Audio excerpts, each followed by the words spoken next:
अब की बार किसकी सरकार। ये कहानी है वर्मा परिवार की। वर्मा परिवार में 2 बहुएं थी, बड़ी बहू शिल्पी और छोटी बहू नैना। शिल्पी की शादी को 8 साल हो गए थे और उसका एक प्यारा सा बेटा भी था जिसका नाम था गोलू। वहीं नैना की शादी को अभी 2 साल हुए थे और अभी तक उनकी कोई संतान नहीं हुई थी। 2 बेटों के अलावा वर्मा जी की 2 बेटियां भी थी। बड़ी बेटी दिव्या की शादी हो चुकी थी और छोटी बेटी रुचि अभी पढ़ाई कर रही थी। कुल मिलाकर एक बड़ा और सुखी परिवार था वर्मा जी का। वर्मा जी ने जीवन के 60 बसंत पार कर लिए थे। हाँ, आज उनका नौकरी से रिटायरमेंट था। रिटायरमेंट पार्टी के बाद माँ, बाबूजी के रिटायरमेंट पार्टी तो बहुत बढ़िया हो गई। मैं ये सोच रहा हूँ कि रिटायरमेंट का होना भी जीवन में कितना ज़रूरी है ना। अरे जीवन भर मशीन की तरह घर से ऑफिस, ऑफिस से घर करते करते आदमी इतना थक जाता है। कम से कम रिटायरमेंट के बाद तो अपनी ज़िंदगी अपने हिसाब से जी सकता है। अरे आप आदमी लोग कम से कम आकर सुकून से बैठ तो जाते हो। हम औरतों के बारे में तो सोचो, हमें तो मरते दम तक कोई सुकून ही नहीं मिलता। अब मम्मी जी को ही देख लो, कितनी उम्र हो गई है मम्मी की। पापा को तो फिर भी रिटायरमेंट मिल गई, लेकिन मम्मी वो तो आज तक घर चला ही रही है ना। उन्हें कोई रिटायरमेंट मिला है क्या? बेचारी औरतों के जीवन में तो रिटायरमेंट नाम की कोई चीज़ ही नहीं होती। बस काम काम और हर समय काम। अरे दीदी, ऐसे क्यों बात कर रही हो आप? हमने थोड़ी ना कहा है माँ जी को कि वो घर में काम करे। वो तो अपने शौक से पूरे घर की जिम्मेदारी लिए बैठी है। उनके ऊपर कोई दबाव थोड़ी ना है। और अगर आज आपने बात छेड़ ही दी है ना, तो मैं कह देती हूँ, बाबूजी के साथ साथ लगे हाथ माँ जी को भी रिटायरमेंट दे ही देते हैं। बिल्कुल ठीक कहा भाभी आपने। अरे जब 2 बहू घर में है तो माँ जी को ज़रूरत क्या है घर की चाबियों की जिम्मेदारियाँ अपने ऊपर लेने की। अरे मैं समझती हूँ घर की जिम्मेदारी संभालना बड़ा कठिन काम है, लेकिन फिर भी मैं खुशी खुशी ये जिम्मेदारी लेने को तैयार हूँ। अरे ऐसे कैसे? तुझसे बड़ी मैं हूँ ना। माँ जी के बाद अगर ये जिम्मेदारी किसी को मिलेगी तो वो सिर्फ मैं हूँ। तू अभी छोटी है, छोटी बन के रह। अरे भाभी, ये क्या बात हुई? बड़े और छोटे वाली तो कोई बात नहीं होती। बात योग्यता की होती है। जो आदमी योग्य होता है गद्दी उसे ही मिलती है। अच्छा, और तू मुझसे ज़्यादा योग्य है? ये बात चाणक्य कौन सी किताब में लिख कर गए थे, ज़रा मुझे भी तो बताना। और योग्यता जो है ना, वो अनुभव से आती है। और तुझे तो अभी इस घर में आए हुए दिन ही कितने हुए? 2 साल ना। मैं 8 साल से इस घर को संभाल रही हूँ। हमेशा पूरे परिवार की ज़रूरतों का ख्याल रखा है मैंने। तेरी तरह नहीं, 2 मेहमान भी आ जाए तो फनाने लगती हो। घर की जिम्मेदारियां उठाने के लिए औरत को सहनशील और दयालु होना चाहिए, जो अपने से पहले बाकी लोगों की ज़रूरत का ख्याल रखे। एक तुम हो जिसके हाथ में पैसे आ जाए तो अपने लिए कपड़े और मेकअप खरीदने में ही उड़ा दो, फिर चाहे पूरा महीना हम फांके लगाए। बड़ी चालाक हो भाभी आप। बड़ी आसानी से सबके सामने निकम्मा प्रूव कर दिया ना। ऐसा लग रहा है जैसे मैं तो कोई चोर डकैत हूँ जिसके हाथ में अगर पैसे आ गए तो वो सबको लूट कर खा जाएगी। गलत बातें मत करिए भाभी। गलत बात ना मैं कहती हूँ और ना किसी की बर्दाश्त करती हूँ। अरे चुप करो तुम दोनों। मैंने कब कहा कि मैं अपनी कुर्सी छोड़कर रिटायरमेंट ले रही हूँ, जो तुम दोनों एक दूसरे का सर फोड़ने को पहले से तैयार हो गई। चुप करके अपने अपने कमरे में जाओ और अपने काम में ध्यान लगाओ। अभी मेरा रिटायरमेंट लेने का कोई इरादा नहीं है। रिटायरमेंट तो माँ जी को लेना ही पड़ेगा। अरे बहुत गुलामी कर ली मैंने। 8 साल हो गए। एक रुपया माँ जी के हिसाब से खर्च करना पड़ता है। और उनकी बेटी तो माँ के ऐसे भक्त है कि माँ से पूछे बिना बीवी को एक साड़ी तक नहीं दिला सकते। आखिर कब तक ऐसे ही घूट घूट कर जीवन जीऊंगी मैं? अब जब रिटायरमेंट की बात चली है तो इस बात को दबने नहीं दूंगी। घर की सत्ता तो अब मुझे ही अपने हाथों में लेनी है। मैं तो बहुत सीधा समझती थी अपनी जेठानी को, लेकिन भाभी तो 1.5 सयानी निकली। अरे ज़रा सी बात चली माँ जी के रिटायरमेंट की, माँ जी को धकेल कर खुद कुर्सी पर बैठने को तैयार होगी। बस बहुत हो गया भाभी। अब वो भाभी नहीं, मेरी प्रतिद्वंदी है। और कहते हैं ना, प्यार और जंग में सब जायज़ है। और अब इस घर में हम दोनों के बीच कुर्सी की जंग ही चल रही है। एक बार ये चाबियाँ मेरे हाथ लग जाए, उसके बाद मैं बताऊंगी कि स्टाइल क्या होता है और क्लास किसे कहते हैं।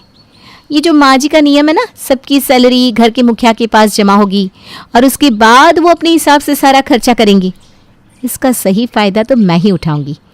एक बार ये तिजोरी मेरे हाथ लग जाए फिर मज़ा ही आ जाएगा। सबसे पहले अपने पतियों को समझा बुझाकर अपनी ओर करना होगा। जब तक ये दोनों अपनी माँ को समझाएंगे नहीं, मम्मी जी अपनी कुर्सी से हिलने वाली नहीं है। अगर हम दोनों देवरानी जेठानी ऐसे ही लड़ते रहेंगे तो माँ जी को हम कभी भी मैच्योर लगेंगे ही नहीं। इसलिए अब अगर घर की सत्ता चाहिए तो स्ट्रैटेजी बदलनी होगी। बड़ी बहू ने सास की कुर्सी अपनी तरफ करने के लिए कमर कस ली थी। छोटी देवरानी से झगड़ने की बजाय अब उसने शांति और अहिंसा को अपने हथियार बना लिए थे, क्योंकि ऐसे लड़ने झगड़ने वाले इंसान को तो माँ जी कभी भी तिजोरी की चाबियां और घर की सत्ता नहीं देने वाली थी। सुनिए ना, आपको नहीं लगता जैसे बाबूजी को आराम की ज़रूरत है, माँ जी को भी अब रिटायरमेंट लेना चाहिए, ताकि वो भी अपनी सहेलियों के साथ भजन कीर्तन करने में, उनसे मिलने जुलने में समय बिता सके। अरे मैंने तो कई बार उनको पड़ोस वाली आंटी से कहते सुना है कि घर की जिम्मेदारियों से फुर्सत नहीं मिलती, वरना हमें तो राधे राधे में जो सुख मिलता है वो किसी और चीज़ में नहीं मिलता। बात तो तुम्हारी ठीक ही है।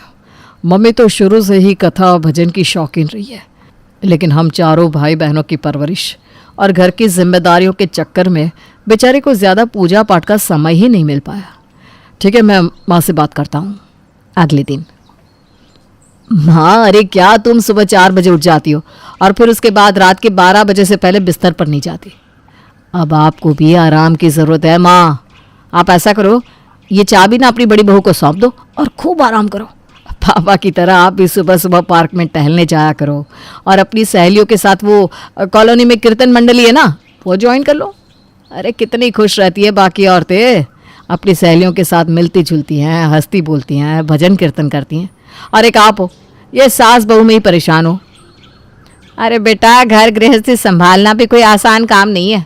अरे नहीं हो पाएगा तेरी बीवी से, हम संभाल रहे ना पिछले 40 साल से, इसीलिए हमें अनुभव हो गया है बेटा। ये आजकल की लड़कियां, इन्हें बचत करना और हाथ खींच कर चलना कहाँ आता है। माँ, जब तक आप जिम्मेदारी डालोगी नहीं तो परखोगी कैसे? पता कैसे चलेगा कि वो योग्य है कि नहीं? ठीक है, आप दोनों बहू के बीच सोच समझ लो, जो आपको योग्य लगे उसे अपना वारिस बनाओ।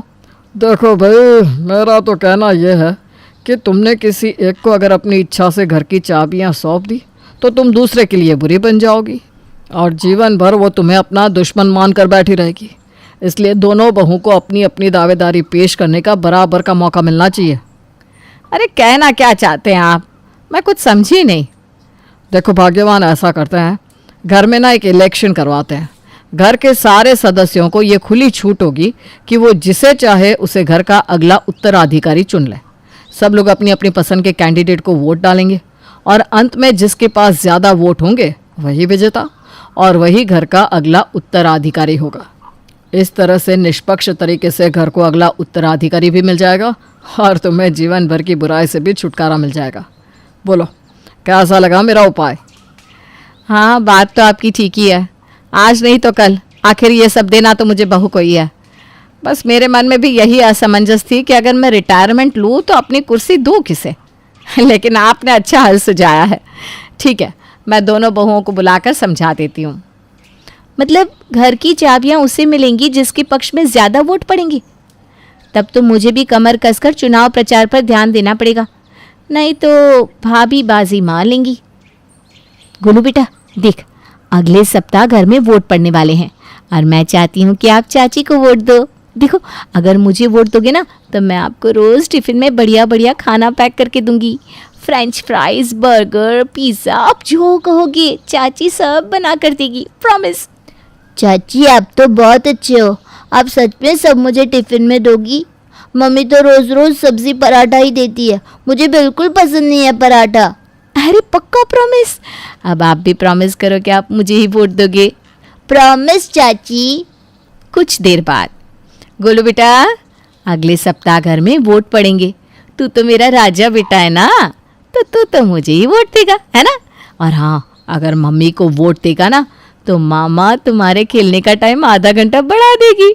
अब से तुम पूरे 1.5 घंटा अपने दोस्तों के साथ पार्क में खेल सकते हो। बोलो, है ना अच्छा ऑफर? बोलो बोलो। अरे वाह मम्मा, आपका ऑफर तो बहुत अच्छा है। गोलू और उसके पापा की तो मुझे ज़्यादा चिंता नहीं है, ये 2 वोट तो मुझे बड़े आराम से मिल जाएंगे। लेकिन ऐसा क्या किया जाए कि बाकी के घर वाले भी मेरी तरफ हो जाए। एक काम करती हूँ, दिव्या दीदी को फ़ोन लगाती हूँ, इससे पहले कि नैना दीदी को अपनी तरफ करे मैं बाजी मान लेती हूँ। नमस्ते दीदी, कैसी हो आप? अरे कितने दिन से हिचकी आ रही है मुझे, सोचा आज फ़ोन करके पता करूं, कहीं दीदी तो मुझे याद नहीं कर रही। अरे भाभी मैं ठीक हूँ। हाँ भाई, मायके वालों की याद तो बेटियों को आती ही रहती है। आप बताओ क्या चल रहा है? अब बस अगले हफ्ते के चुनाव की तैयारी चल रही है दीदी। आप आ रही हो ना अगले हफ्ते? देखो आपको ना समय से पहुंचना है, कहो तो आपके बड़े भैया को लेने के लिए भिजवा दूं। और हाँ, अकेले नहीं आना है, आपको नंदोई साहब को भी साथ ही लाना है। देखो भाभी, मेरा पक्का नहीं है, पता नहीं मैं आ पाऊँगी या नहीं। अरे दीदी, एक बात तो आपको बताना भूल ही गई। देखो मैंने सोचा है कि अगर घर की जिम्मेदारियां मुझे मिलती हैं तो मैं अब घर के बजट का एक हिस्सा अलग करने वाली हूँ, जिससे घर की बेटी और दामाद के लिए तोहफे लाने के समय हमें अपना बजट ना देखना पड़े। भाई आप लोगों का भी तो अधिकार है मायके पर, तो बजट में भी तो हिस्सेदारी मिलनी चाहिए ना आपको। अरे वाह भाभी, आपने तो बड़ी दूर की सोच ली, और सच में मुझे खुशी हुई कि आपने मेरे बारे में उतना सोचा। ठीक है, आप परेशान ना होना, मैं शनिवार की शाम तक आ जाऊंगी। अब बस माँ जी को ही अपनी तरफ करना है। क्या करूं क्या करूं। माँ जी, अभी अभी मेरी दीदी से बात हुई। पहले तो वोट डालने के लिए मना कर रही थी, लेकिन जब मैंने उन्हें अपना मैनिफेस्टो बताया ना तो खुश हो गई मुझसे। अच्छा जी, क्या लिखा है ऐसा तेरे घोषणा पत्र में? हम भी तो देखें। माँ जी आप कहती नहीं तो क्या हुआ, मुझे समझ में नहीं आता कि हर तीज त्योहार पर आप कैसे दीदी जीजाजी को अपने पसंद के ऊपर देने के लिए परेशान होती हो, लेकिन घर का बजट हिल ना जाए यही सोचकर कुछ नहीं कह पाती हो ना। तो आपकी परेशानी हल करने का मैंने सोच लिया है। हर महीने घर खर्च के पैसों में से एक रकम घर की बेटियों के लिए आरक्षित रखी जाएगी। आज दिव्या है, कल को रुचि की शादी होगी, रुपयों की तो हमेशा ज़रूरत पड़ने ही वाली है। अरे दिल जीत लिया बहू तूने मेरी बेटियों के बारे में यह सोचकर। मैं तो अब यही कहूँगी कि ये चुनाव तू ही जीते। अरे रुचि तू चिंता मत कर, तेरी स्कूटी के लिए मैंने पैसों का इंतज़ाम कर लिया है। तुझे स्कूटी मैं दिलवाऊंगी। बस एक बार मैं ये चुनाव जीत जाऊं, उसके बाद मेरे फैसले पर कोई सवाल नहीं कर पाएगा। भाभी आपको पता है, मम्मी ने तो साफ साफ कह दिया था कि वो मुझे कोई स्कूटी नहीं दिलाएंगी, लेकिन आपने तो अभी से मेरा मन खुश कर दिया। अब तो मेरा वोट आपको ही जाएगा। पापा जी मैं वादा करती हूँ मैं आपका पूरा ख्याल रखूँगी। और हाँ, मम्मी जी तो पूरा पैसा आपसे ले लेती थी, लेकिन मैं आपको हर महीने जेब खर्च भी दिया करूँगी। और सिर्फ आप ही नहीं, रुचि और बाकी सभी को भी जेब खर्च मिलेगा। नैना और शिल्पा बारी बारी से सभी से मिलकर अपना अपना मैनिफेस्टो यानी कि घोषणा पत्र बता रही थी। जहां बड़ी बहू शिल्पा ने ननद और सास को बेटियों के लिए अलग बजट पास करने के अलावा देवर को स्पोर्ट्स बाइक दिलाने का वादा किया था, वहीं देवरानी नैना ने गोलू को मज़ेदार टिफिन रेसिपी से लेकर ससुर को पॉकेट मनी और ननद रुचि को स्कूटी दिलाने का लुभावना वादा किया था। चुनाव से एक दिन पहले इस चुनाव को कराने का सुझाव मेरा था, इसलिए चुनाव ईमानदारी से निष्पक्षतापूर्वक संपन्न हो, इसकी जिम्मेदारी भी मैं ही लेता हूँ। चुनाव कराने, मतगणना करने और रिजल्ट अनाउंस करने की जिम्मेदारी भी मैं ही लेता हूँ। कल सुबह तक चुनाव की नियमावली आप सभी को मिल जाएगी। अगले दिन सुबह तो बच्चों, आज चुनाव का दिन है। दोनों कैंडिडेट्स के अलावा बाकी सभी लोग वोट डालने के लिए स्वतंत्र हैं। अंदर कमरे में आप सभी बारी बारी से जाकर अपने अपने कैंडिडेट के नाम पर गोला करिए। आप जिसके नाम को काले पेन से गोला करेंगे वही आपका चुना हुआ वोट माना जाएगा। वोटिंग खत्म होने के बाद अंत में मैं सारे कागज़ों को अपने पास रखकर वोटों की गिनती करूंगा।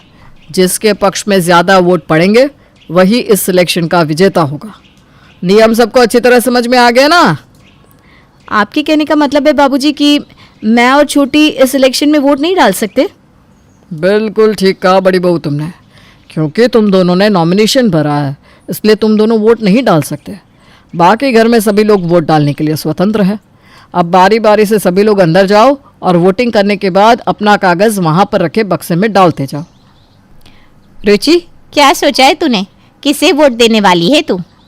मुझे लगता है बड़ी भाभी को वोट डालना सही रहेगा। अरे नहीं नहीं दीदी, छोटी भाभी ने मुझे स्कूटी दिलाने का वादा किया है। अरे कितने दिन चलाएगी तू स्कूटी? साल 2 साल में तेरी शादी कर देंगी, उसके बाद उस स्कूटी में भी ना भाभी बैठकर घूमेगी। इसीलिए तो तुझे स्कूटी दिलाने के लिए तैयार हो गई भाभी। बड़ी भाभी की सोच, उन्होंने वादा किया है कि वो घर की बेटियों के लिए बजट का एक हिस्सा अलग से संभाल कर रखेंगी, ताकि हम लोगों के आने जाने पर हमारे पति और बच्चों को बढ़िया से बढ़िया आदर सत्कार हो सके और तोहफे में देने उन्हें कोई कटौती ना करनी पड़े। अरे बहन, अभी तेरी शादी नहीं हुई ना, एक बार शादी हो जाए फिर तुझे समझ में आएगा कि शादी के बाद मायके से अगर ढंग के तोहफे ना मिले ना तो ससुराल में जीना मुश्किल हो जाता है। बड़ी भाभी अगर मुखिया बन गई तो समझ ले शादी के बाद तेरी ज़िंदगी सुखी हो जाएगी। जब तेरी सास पूछेंगी ना क्या दिया तेरी माँ ने, तो कम से कम तू दिखा तो सकेगी कि ये देखो मेरी माँ ने इतने कपड़े गहने दिए। बाकी तेरी मर्जी है, सोच ले तू। अरे दीदी, आपने तो मुझे बिल्कुल कंफ्यूज कर दिया। मुझे तो समझ में नहीं आ रहा वोट डालूं तो किसको डालूं। ये समस्या सिर्फ रुचि और दिव्या के बीच में नहीं थी, बल्कि घर का हर सदस्य इस समय इसी असमंजस में फंसा हुआ था कि आखिर वो अपना वोट दे तो किसे दे, बड़ी बहू को या छोटी बहू को, क्योंकि दोनों ने ही अपनी तरफ से बड़े बड़े लुभावने वादे किए थे। तो घर वालों का कंफ्यूज होना तो लाजमी था। खैर, इसी गहमा गहमी के बीच बारी बारी से सभी लोग अपना अपना वोट डाल देते हैं। कुछ देर बाद वोटों की गिनती शुरू होती है। आज के चुनाव के नतीजे तो बहुत ही चौंकाने वाले आए हैं। नतीजा सुनकर जैसे कि मैं हैरान हूं ना, मुझे पूरा यकीन है आप लोग भी मेरी तरह हैरान होने वाले हैं। अरे बाबूजी, अब बता भी दीजिए ना, सस्पेंस क्यों बना रहे हैं? मुझे तो वैसे ही सस्पेंस हजम नहीं होता। बता रहा हूँ छोटी बहू, बता रहा हूँ, थोड़ा सब्र रखो। तो आज के चुनाव के नतीजे कुछ इस तरह है कि बड़ी बहू को पड़े हैं 0 वोट। क्या? इसका मतलब मैं जीत गई, मैं जीत गई, मैं जीत गई। अरे छोटी बहू ठहरो, ज़रा मुझे अपनी बात तो पूरी कर लेने दो। सिर्फ बड़ी बहू को 0 वोट नहीं पड़े हैं, बल्कि तुम्हें भी 0 वोट पड़े हैं। क्या? अगर मुझे भी 0 वोट मिले, भाभी को भी 0 वोट मिले, तो सारे वोट गए कहाँ? अरे भाई, हमारे घर के सारे वोट नोटा पर गए हैं। मतलब ये हुआ कि घर के सदस्यों को आप दोनों में से कोई भी कैंडिडेट काबिल नहीं लगा और वो ये चाहते हैं कि घर की सत्ता में कोई परिवर्तन ना हो। तो इस चुनाव के नतीजे कुछ इस प्रकार है कि तुम्हारी सास कंचन निर्विरोध रूप से ये चुनाव जीत गई है और अब फिर से उसी की सरकार बन गई है। तो अब अगले 2 साल तक तो कंचन की ही हुकूमत रहेगी। उसके बाद तुम दोनों चाहो तो फिर से चुनाव करा सकते हो। चुनाव के नतीजे सुनकर दोनों बहुओं ने अपना अपना सर पकड़ लिया था। दरअसल घर के सदस्य दोनों बहुओं में इतने कंफ्यूज हो गए थे कि उन्हें नोटा पर वोट देना ज़्यादा आसान लगा और परिणाम जो हुआ वो तो आप जानते ही हैं।